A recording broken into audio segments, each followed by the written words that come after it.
Bueno, en esto que nosotros llamamos el tercer tiempo de Red, de Ronda de Editores, siempre tenemos un invitado y en este caso es el director de una revista súper interesante que ha tenido además y tiene mucha historia en el periodismo argentino.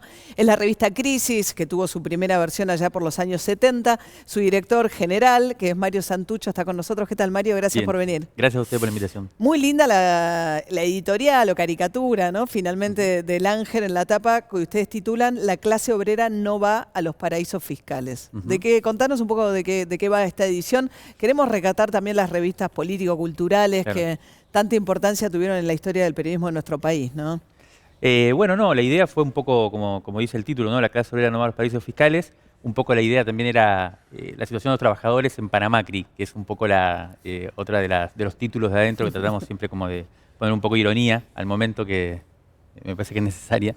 Y hicimos un recorrido por diferentes expresiones, primero con una pregunta, ¿no? ¿Qué pasa con la reacción de los trabajadores, de los sectores populares, de lo que en alguna medida son los sectores afectados por estos primeros 6 meses? Ustedes hablaban antes de esta primera etapa del gobierno, que económicamente no ha sido la mejor, que esto ha tenido un efecto en los sectores populares. Bueno, y la pregunta es, ¿cómo se vive ahí por un lado y cómo se reacciona también? Y bueno, la pregunta también es a partir de cierta sorpresa, porque es verdad que han habido varias expresiones de movilización. Yo creo que volvemos a ver, ¿no?, permanentemente en la calle como movilizaciones por ahí chicas, algunas grandes, pero en general diariamente movilizaciones, sectores que se expresan, pero es verdad que a su vez hay una cierta sorpresa en el hecho de que no ha habido una resistencia, como se planteaba, una especie de respuesta masiva, gigante y sobre todo política, ¿no? Capaz de... Sí, salvo la CTA, la CGT, digamos, ha tenido, ¿no?, una reacción de colaboración. Colaboración con el gobierno de Macri. Nosotros precisamente una de las cosas que hicimos en la revista fue ir a entrevistar a Hugo Moyano, ¿no? Hugo Moyano hizo el 29 de abril la única movilización, creo, cierta, de oposición, diría, de una oposición que ya pone en juego las medidas que está tomando el gobierno, ¿no? Que pone en juego una respuesta. Después, por supuesto, que está toda esta discusión de Cristina, que también vino la otra vez, hizo una gran movilización, incluso la del 24 de marzo, también está la de los estudiantes, que fue grande, pero la del 29 de abril concitó una cantidad de expectativas y de preguntas, ¿no? Y ahí se reunificó buena parte del movimiento sindical, y sin embargo, era una movilización que estaba en función de una ley antidespidos, que fue vetada por el presidente, y ahí hubo una gran discusión sobre por qué no hubo Habían paro. Amenazado, si hay veto, lo que va a haber después es un paro. Y ese es el paro que no llegó, digamos, ¿no? Llegó de la CTA, digamos, pero no de solo de la CTA. La CGT que había amenazado terminó no haciendo este paro. Ojo que si hay una demostración de poder fuerte de Hugo Moyano en los próximos meses, no va a venir por la cuestión social, sino porque lo dejaron afuera de la AFA. Sí. Y va a venir. Eso es lo que más molestó. Y ahora está la paritaria camioneros, ¿no? Ya que la donde firmó. ya la firmó pero y ya perdió Moyano, el camionero contra la inflación. Te puedo hacer una cosa. Sí. Uno de los motivos por los cuales después del 29 de abril se fueron, digamos, al mazo, Sí.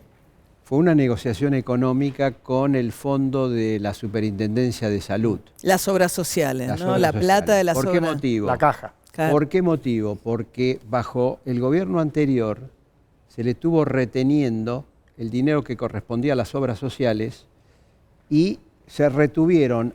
Hoy hay casi 30.000 millones de pesos de las obras sociales que fue retenido por el gobierno. Pero si vos actualizás esos 30.000, porque esos 30.000 vienen del año 2007, 2008, porque 2009, el Estado recauda en teoría para después, pero tiene supuestamente solo un mero rol de recaudar para después darle, pero le frenó la plata de las obras sociales Cristina como Fernández. un factor de chantaje. Entonces, ¿qué es lo que sucede?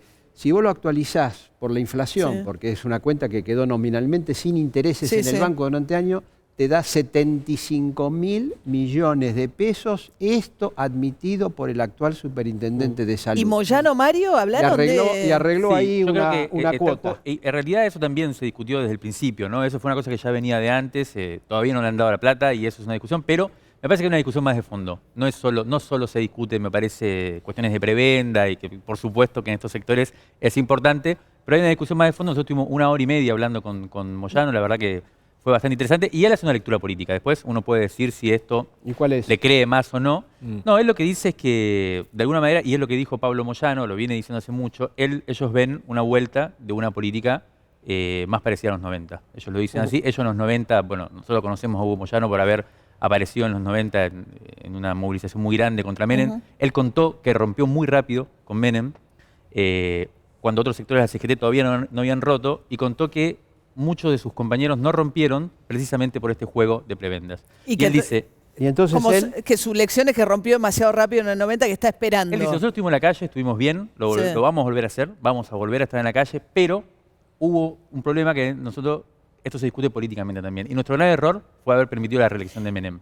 Entonces ahora nosotros tenemos que, eso dice él, tenemos que estar en la calle, pero también tenemos que tener en cuenta la dimensión política y discutir en los Interesante. Ahora, fíjate, Ismael, también lo que dicen, lo que está pasando con el SOMU, ¿no? Un sindicato importantísimo, el Caballo Suárez, la intervención, y dentro de la relación gobierno-sindicatos, que Macri maneja, me parece, más que de lo que se esperaba, dicen que el caso Caballo Suárez se usa como disciplinador. Ojo, que nos podemos meter a mirar la cuenta de los sindicatos también, eventualmente. Tengamos los sindicalistas más ricos del mundo. mundo. Tiró para atrás después del 29 de abril. Bueno, ahí él dice que es todo un tema el cálculo de las medidas, ¿no? Que, por ejemplo, si hacía el paro no iba a ir para atrás la ley de antidespido, entonces el veto, entonces él tiene que hacer un cálculo. Está el proceso de reorganización, de reunificación de la CGT también en marcha. Está pendiente. También juega. Eso. Otra cosita que yo... Entonces, ¿para qué amenazó con un...? Agosto. Lo que no entiendo lo siguiente. Bueno, ¿Para sé, qué amenazó? No, bueno. tampoco soy el vocero. No, como vos estuviste con él, te pregunto. ¿Para qué amenazó con algo? Sí, después. Si hay veto, se incendia la Argentina, más o menos. Ahora, se vetó y se fue a Tampoco dormir. Caló hizo el paro, ¿no? ¿Qué? Tampoco Caló hizo el paro. Cerró su paritaria Tampoco también. las CGT. A ver, muchachos, todos cerraron paritarias. Por No, debajo, Metalurgia. todos por debajo Muy de la por inflación. debajo de la inflación. 10 muy puntos. por debajo. 10 puntos por debajo de la inflación. por ahí, a mí me parece que eso es una discusión, bueno, que me parece que es la que habitualmente está en los diarios, en los medios, pero nosotros también nos interesaba mucho hacer una pregunta por el conflicto por venir, ¿no? El conflicto que va a venir, porque yo creo que con el escenario que ustedes pintaron, con el tipo de consenso y de hegemonía política que está construyendo el macrismo, que es toda una discusión, pero que me parece a mí que va hacia un cierre del sistema político, en cierta medida, en torno a una lógica de la gobernabilidad, que yo creo que es de poca apertura democrática hacia los sectores afectados. Y esta conflictividad que viene, entonces, una de las cosas que nosotros fuimos buscando en la revista fue otros sujetos, y esos sujetos que van a aparecer. Porque en esa conflictividad van a aparecer sujetos nuevos. Y la revista hace un paneo, no solo por Moyano, sino por muchos otros lugares. Gracias a todos, gracias Mario Santucho por haber venido, Ismael, David, Michael, muchísimas gracias. Hernán y Carlos, ha sido una ronda de editores picante la que tuvimos hoy. Nos reencontramos con ustedes el domingo que viene.